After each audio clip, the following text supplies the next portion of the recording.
My calves are burning. I did not drink enough water today for all of the physical manual work I was doing. Lots of running around. So yeah. I drank lots of water today. My calves are burning.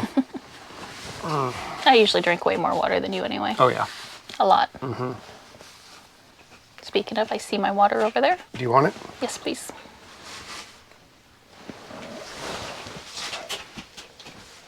Thank you. I've been using this one since Christmas time. I hate single-use containers, so I reuse them until they start to taste weird. Makes sense. And then I throw them out. So I've got, you'll always see me with different ones. This one was from Dutch Brothers. That was my... In Knoxville, your birthday one. That was my birthday. Yep. It says neat, but I got it. Yep.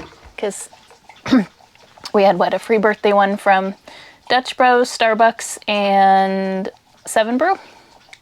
And yeah, 7 Brew, and then also...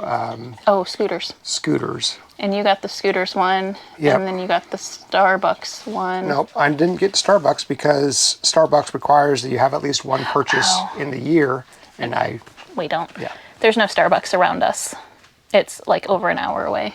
No, there are. There are? Yeah, there's several. Oh. Yeah. Goes to show how much I like Starbucks. Yeah, I just... Very little. Sorry, Yep. Starbucks. But I'm not a huge Starbucks fan. I used to be. yeah. It's probably my least favorite of. I'm not a big coffee person. I'm more of a tea person. So I go to the places that I really have really good chai lattes, or have very good teas. So. All right. Well, we got Winston and Levi's blood results and fecal results back. Any guesses on They're healthy. what issues either of them have? None. Nothing. Yep. Perfect blood work. Shocking. Perfect blood work and no parasites in the fecal. Yeah. That doesn't surprise me. They're Which is very good. healthy boys. Yeah, which is good. So whatever the heck Levi has been up to, which he hasn't been over the last Yeah. 3 or 4 days. Yeah, it was just a span of like 4 or 5 days that he was a snot rocket. And then he kind of snapped out of it. Yeah. And he's been a lot more playful lately too. So I guess we just know he just goes through phases. Yep. Yep. It was just getting to the point where it was getting real frustrating. Yes. Yeah, But- so they got a bill of health, clean bill of health. They're all caught up on their vaccines, rabies for 3 years. So Sweet. Shouldn't need anything else for a long time then. I was supposed to take Kinsley this morning, but I woke up not feeling well at all. So I called it in and rescheduled for... I haven't rescheduled yet. I just said I'm not coming in. So no update on Kinsley at this point. But We're not concerned with her. It's just a routine checkup because she's getting older and her vaccines that she needs, her rabies and whatnot. So. yeah, so today I did what I set out to do, plus more, which I was really happy with. So I told you guys that I wanted to get the quackheads sequestered into their area and not be able to escape. And in order to do that, there was a net, a chicken electrified net that we wanted to use that has lots of holes and... The chickens were bored and they picked holes in it. Yeah, because if you don't keep your fence electrified, then the chickens use it as a play toy. And we don't always keep them electrified, which we should, but we don't.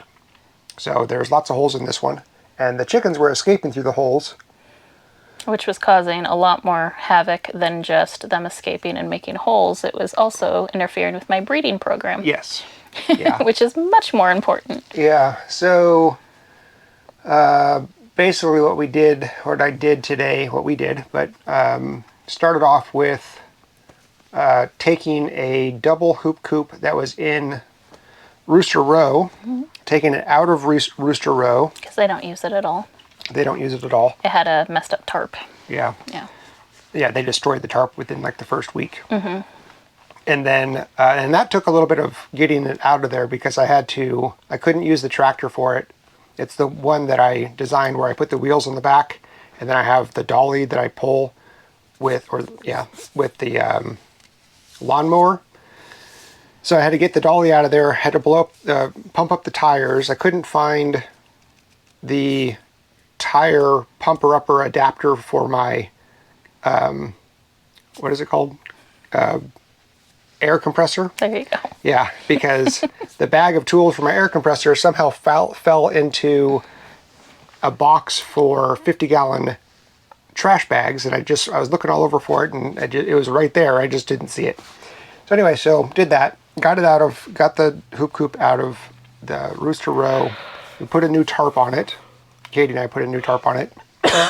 Excuse me. And then put the hoop coop in the position that I thought Katie wanted it in, but close enough. Sure.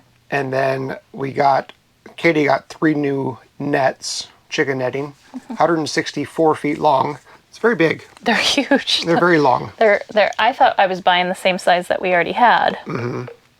And they are much bigger. Much bigger. I'm not mad about, because they're the same price or cheaper than the other ones we bought. I think I got them for $170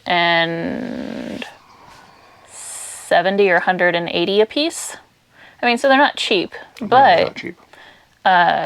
The other ones I think were between $200 and $220, and they are much shorter. Yeah, we've been doing Premier One for the majority of our stuff, but when we got new sheep netting, we chose a different brand. A cheaper, yeah. And they worked okay. For the sheep, we liked them better. Mm-hmm. Yeah. So that's the same brand that you bought with these 3? I'm not sure if it's the same brand or not. They didn't look the same. I don't think they are. Because I think that brand only carried sheep netting. Oh. And so when I went through looking for poultry netting, I looked at Premier One, and like I said, they were, just about, if not over $200 for something kind of similar. But the issue we've always had with Premier One is they're just so heavy. And these ones looked more similar to the sheep one, and why we like the sheep ones better is they're easier to put in. The feet one, the little stepping posts were easier to put in than the Premier one, and then they were a lot lighter, even though they were long. I don't know if that was the case because you put up the netting. They were lighter. Okay, they were much lighter and a lot easier to step into the ground. That's good. But it's also has rained and the ground's loosened up a little bit. But we'll see longevity-wise if they hold up, because the metal feet posts that go into the ground aren't as thick as Premier Ones are. So yeah, and they're not as long as Premier Ones are. So we'll see how it holds up. But so I got a netting around the coop that I moved, and then I was going to wait until evening time so we could move the salmon faverolles into that double hoop coop that I just moved with the new run. And then tomorrow I was going to move the salmon faverole single hoop coop and then put a new netting around that for whatever breed is going to go in there. Buckeyes. Well, it turns out I was able to wrangle the salmon faverolles into their coop, lock them in there, take their netting down and put the new netting around it, and we'll move the coop to kind of the center of the area if we want to later. So I got 2 things done today. I thought I was only going to get 1, but then that allowed Katie and I to take the netting that was around the salmon faverolles that had all those holes in them and use that to make a more secure and permanent, not permanent, but just harder to escape for the geese. Yeah, for the geese around the pond. And gave them a lot more land. Mm-hmm. Because we ended up basically extended it like an extra 100 feet. Mm-hmm. We doubled their land basically around the pond. Yep. And now the land has grass, so they can pick the grass and stuff. So it's dead, but it's grass. Hey. They can play around. Yep. So they shouldn't be able to escape through that netting. If they figure out that they can just go to the other side of the pond and go around, then we're in trouble. Yeah, but we'll see how it goes. But at least they're going to be heading away from the house this time. Yeah. Yeah, I think they'll stay in there pretty decently. But the salmon faverolles, they were in a single hoop coop. So we have single, double, and triple hoop coops, and that's just how many wide cattle panels each are. So if it's a single, it's 1 cattle panel. If it's a double, it's obviously 2, and then triple, 3. So just makes how deep they are. And the salmon favreals were in a single, which was okay, but I have 8 salmon favreal hens with 2 roosters. Actually, I have 9 hens in there with 2 roosters. And so the way we put the perches in there, and the way I had to put the nesting box, they were basically just pooping inside the nesting box constantly, and it was just getting filthy. And it's just too hard to clean. I mean, I'm having to clean it out like on a daily basis if I want clean eggs, which I need clean eggs because I'm going to be incubating. And so the double hoop coop that Nate pulled out of Rooster Row, the salmon favreals are going to move over there, and they'll still have this really nice new big run, and they'll have a big space. And then the buckeyes, there's only 4 total buckeyes, 3 hens and a roux, and so they'll have that little hoop coop with the little nesting box, and they'll have plenty of perch space, so they'll be able to not be so messy. And the buckeyes love to free range, and they love to forage. So that big, huge 164-foot net they're going to have so much space. They're going to love it. Mm-hmm. I'm be very excited. Yeah. Yeah, we had to move the buckeyes into one of the Ever coops that has no run because they were getting picked off by something. Yeah, we lost 2 hens. So we decided to sequester them. One just disappeared, and the other one was the one that we showed you guys that had the injury on its side that didn't make it. Right, yeah. So, they'll be excited to have a yard again. Yeah. Have a run. Yeah, so I think that's what we're going to be doing after we record this is maybe grab a bite to eat, get a bite to eat first, something, and then go do some chicken shuffling. Yeah, it'll be a pretty simple, quick one. Just basically handing over the fence. One of us can stay on one side of the fence, moving the salmon favreals over. Yeah. And then getting the buckeyes. The 4 buckeyes, yeah. It'll be a pretty simple one. Yeah. Much easier than some of the, we've had some that have been pretty crazy. We've had some, yeah. So, yeah. We're continuing our chicken shuffle. Hopefully, I mean, we're getting to the point where, so the buckeyes will come up, which only leaves one more flock down here, which is the meat birds that we need to get up there.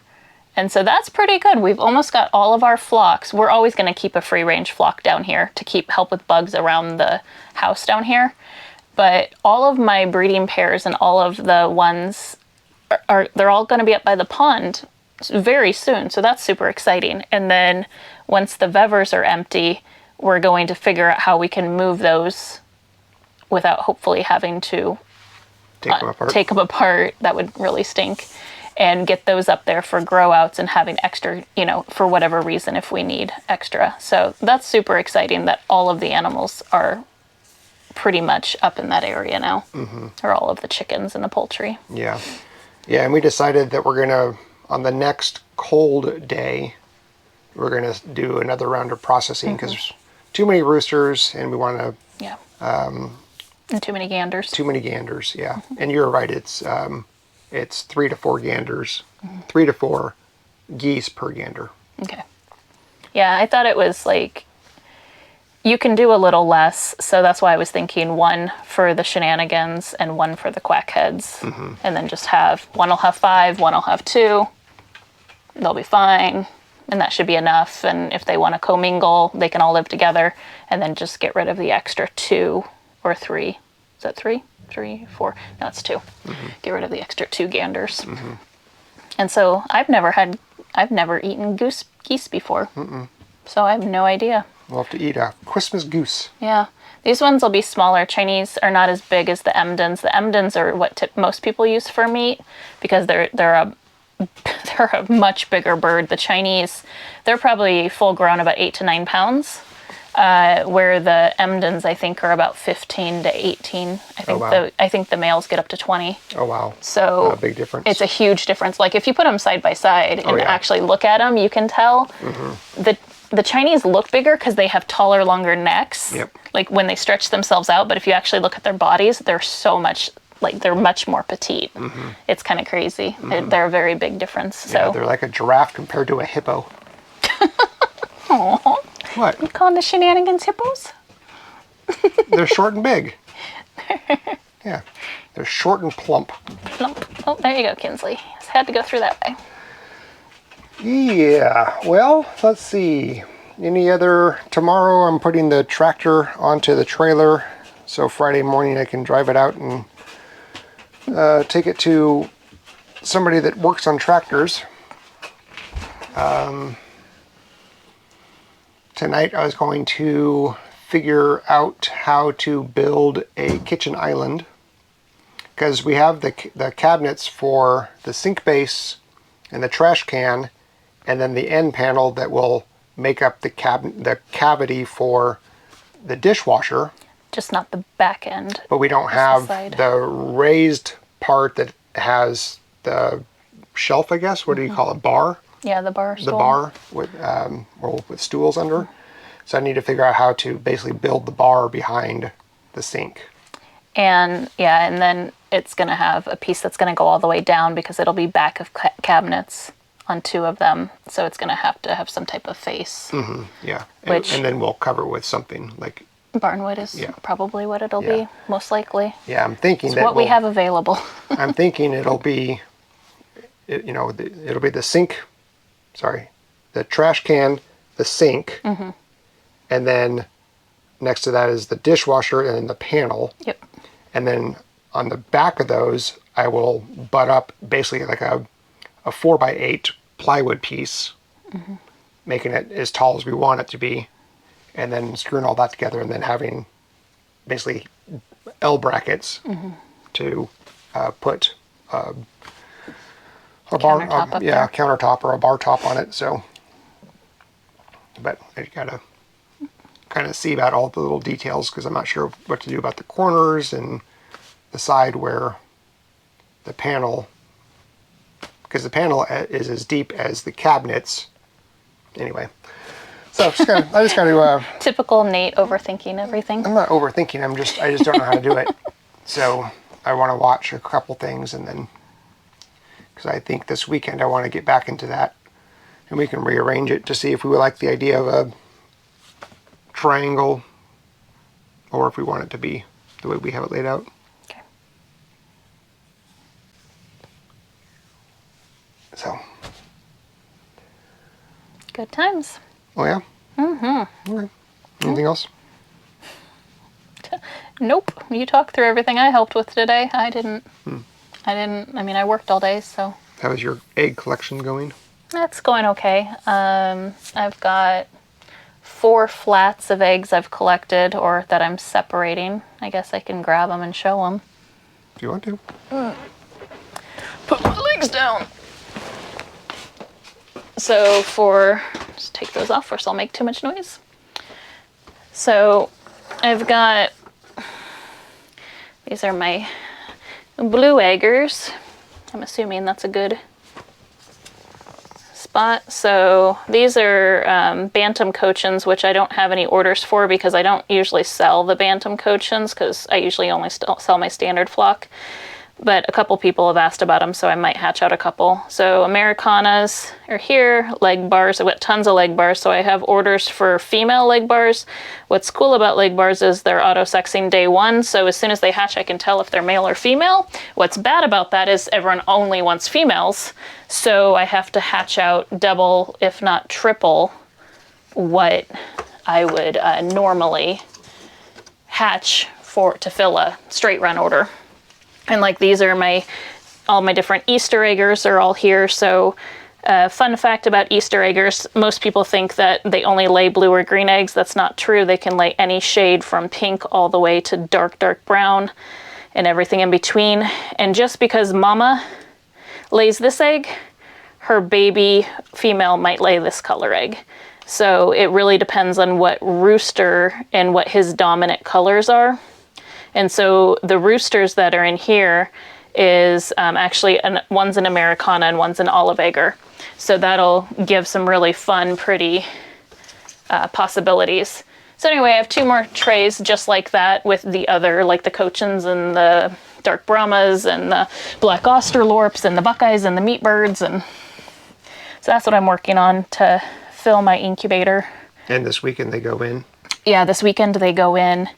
And then they'll, in a week, I'll be able to tell what's growing and what's not growing and whether or not I need to do a secondary batch to make up for my orders. Because my pre-orders, it's about 100 live chicks that I have pre-sold.